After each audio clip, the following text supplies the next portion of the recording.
Hi violins and violas.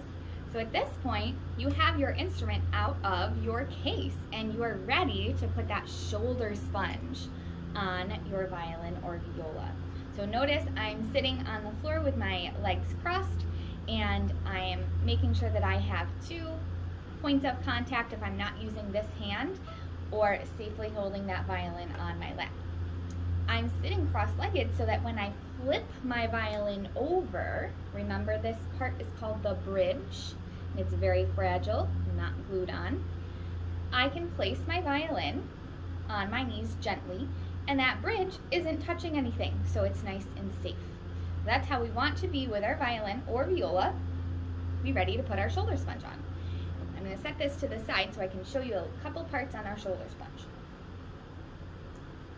So if you notice, there's a flat side to your shoulder sponge and a curved side. We want the flat side to be against the instrument when we're putting it on. So we don't want that curved side against there. The flat side goes against it. The other thing is that if you look at it, there's a thin side and a thick side. When we put the shoulder rest on, the thick side is holding up here, so we have some more space on the front of our body, in front of our shoulder. So we want the thin side to go up here. My saying, that's easy to remember, is thin under the chin. On your violin, we have a chin rest. So if I line up that thin side and the flat side to my chin rest, that's where it wants to go. So my violin is going to be here. Bridge is safe. I'm going to find that chin rest, line up my shoulder sponge, and place it carefully under those rubber bands. Once it's on there, I can just look at it and check chin rest, thin under the chin, and it's ready to go up on your shoulder when we go into rest position and get into play position.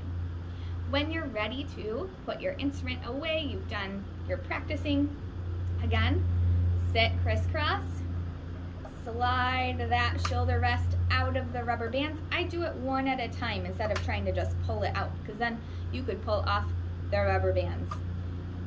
Once it's off, then you can place your violin or viola back in the case. And remember, that shoulder sponge should never go on top of the bridge of your instrument or on top of the body. It should go either in a pocket if your case has one that fits your shoulder sponge, or it can rest over here on top of the scroll of the instrument so it's not crushing that body or the bridge of your instrument. And then you close up that case.